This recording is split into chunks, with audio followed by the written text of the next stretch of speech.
Hohoi ahoi, jerung masuk tangkoi. Berita jerung masuk ke dalam jaring pihak Suruhanjaya Pencegahan Rasuah Malaysia SPRM sudah tidak menggemparkan lagi. Kes pertama, anak bekas Menteri Dalam Negeri Kerajaan Perikatan Nasional Datuk Seri Hamzah Zainuddin dihadapkan ke Mahkamah Session Seremban semalam.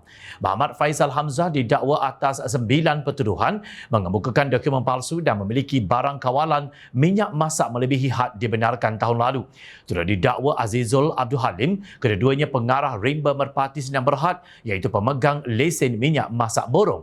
Mereka didakwa memberikan maklumat palsu dengan mengeluarkan invoice palsu mengenai penjualan minyak itu kepada syarikat peruncit tempatan Pasar Segadin Maju yang menyalahi Seksyen 8/4/B Akta Kawalan Bekalan 1961 yang boleh dihukum di bawah Seksyen 22/2 Akta sama. Tertuduh selaku pemegang lesen borong juga didapati melanggar Peraturan 9/1 Peraturan Kawalan Bekalan 1974 iaitu memiliki barang kawalan berjadual jenis minyak masak melebihi had 50 tan metrik.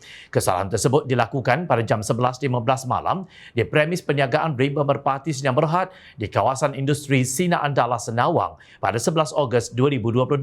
Dalam kes ini tertuduh didakwa melakukan kesalahan yang boleh dihukum mengikut Seksyen 22/1 Akta Kawalan Bekalan 1961 dibaca bersama Seksyen 22/4 Akta yang sama dan dibaca bersama Seksyen 34 Kanun Keseksaan menurut laporan Berita Harian. Jika sabit kesalahan boleh didenda maksimum RM1 juta atau penjara tidak melebihi 3 tahun atau kedua-duanya, dan bagi kesalahan kali kedua dan seterusnya didenda maksimum RM3 juta atau penjara maksimum 5 tahun atau kedua-duanya. Untuk rekod, Hamzah pernah berkhidmat sebagai Menteri Perdagangan Dalam Negeri dan Hal Ehwal Pengguna KPDN HEP ketika pentadbiran Barisan Nasional antara Julai 2015 hingga Mei 2018. Muhammad Faisal mungkin bukan jerung bertaraf Great White Shark, tetapi dakwaan membabitkan barangan kawalan minyak masak adalah kes berkepentingan awam. Seperti semua maklum, kerajaan amat memberi penekanan terhadap makanan seperti minyak masak yang menjadi krisis di negara kita, kata Timbalan Pendakwa Raya KPDN Muhammad Sofian Zakaria. Rakyat terkial-kial mencari minyak masak. Rupa-rupanya ada yang diam-diam sorok dalam premis perniagaan. Kes yang kedua, pengarah Hydroshop Sdn Bhd Datuk Abdul Hamid Sheikh Abdul Razak Sheikh didakwa di Mahkamah Session kemarin atas pertuduhan menawarkan suapan yang berjumlah RM500,000 setahun selama 15 tahun bagi faedah Tan Sri Anwar Musa berhubung proses pengambil alihan konsensi Menara Kuala Lumpur. Lapor bernama Anwar adalah Menteri Komunikasi dan Multimedia ketika itu. Abdul Hamid mengaku tidak bersalah atas pertuduhan menawarkan suapan tersebut melalui Datuk Tan Sri Lee sebagai dorongan kepada Anwar untuk mempercepatkan proses pengambil alihan pengurusan dan pentadbiran konsesi Menara Kuala Lumpur oleh syarikat berkenaan. Menurut laporan, beliau dituduh melakukan perbuatan itu di Kementerian Komunikasi dan Multimedia, Pusat Pentadbiran Kerajaan Persekutuan Putrajaya antara Julai dan Ogos 2022. Pertuduhan mengikut Seksyen 16/6/B Akta Suruhanjaya Pencegahan Rasuah Malaysia 2009 dan boleh dihukum di bawah Seksyen 24/1 Akta yang sama. Hukuman penjara tidak lebih 20 tahun dan denda tidak kurang 5 kali ganda jumlah atau nilai suapan atau RM10,000 mengikut mana-mana yang lebih tinggi jika sabit kesalahan.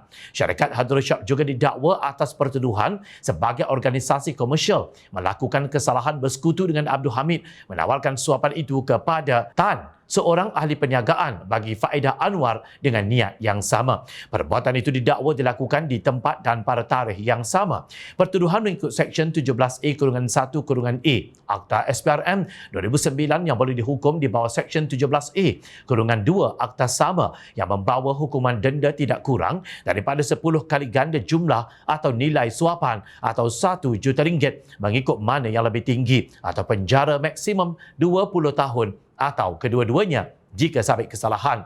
Pada 29 Disember tahun lalu, Anwar menafikan sekeras-kerasnya terlibat dalam memberi kelulusan tender melibatkan pengambil alihan anak syarikat Telekom Malaysia Berhad bagi menguruskan Menara Kuala Lumpur. Saya punya dasar walaupun saya menteri, saya tak campur tender, saya tak campur urusan ini. Pihak kementerian buat semua penilaian dan dia bagi penerangan pada saya, katanya dalam program online bual bicara bersama Sinar Harian. Anwar berkata kuasa meluluskan tender tertakluk di bawah unit kerjasama awam swasta Jabatan Perdana Menteri UKAS pada ketika itu di bawah Datuk Seri Mustafa Mohamad. Anwar juga menafikan mengenali rapat pengarah Hydroshop. Malah pada 3 Januari 2023, Anwar berkata beliau bercadang untuk mengambil tindakan undang-undang terhadap 3 orang yang menurutnya telah memfitnah berhubung isu penjualan Menara Kuala Lumpur. Anwar berkata komen ketiga-tiga mereka di media sosial telah menjejaskan imej dan reputasinya serta meninggalkan kesan negatif kepada beberapa pihak termasuk dirinya. Selepas merujuk perkara itu dan meneliti dengan peguam, saya tiada pilihan selain mengarahkan peguam saya mengambil tindakan undang-undang terhadap 3 orang iaitu Adrian Lim Chi Eun, K. Pralat Kumar dan Muhammad Razlan Rafi'i. Katanya seperti dipetik New Straits Times Online. Yang ada kuasa meneruskan tender katanya Mustafa Mohamad. Tetapi kenapa Abdul Hamid nak bagi RM500,000 setahun kepada Anwar sehingga 15 tahun? Kalau RM500,000 darab 15 jadi 7.5 juta ringgit. Wow, kalau benar ini baru betul duit masuk walaupun dalam tidur. Pada 29 Disember tahun lalu, SPRM mengesahkan sedang menyiasat dakwaan penjualan saham mencurigakan hak milik pengurusan Menara Kuala Lumpur. Katanya SPRM akan menyiasat sama ada wujudnya elemen rasuah dalam penjualan 100% saham Telekom Malaysia di dalam syarikat Menara Kuala Lumpur Sdn Bhd MKLSB kepada Hydroshop Sdn Bhd HSB pada Oktober 2022. Hari ini kita melihat hasil siasatan tersebut. Walaupun kes pendakwaan sorok minyak masak dan suapan kepada Menteri KKMM melibatkan jerung kecil dan sederhana, namun ia tetap menghantar mesej bahawa Perikatan Nasional berintegriti hanyalah satu lelucon. Cuma mesej ini tidak sampai kepada walaun dan mereka terpedaya dengan naratif Islam terancam, Melayu terancam dan seumpamanya. Lalu mata pun terpejam terhadap penyelewengan yang rencam dan kejam. Justru sama-samalah kita membawa mesej kebenaran kepada mereka.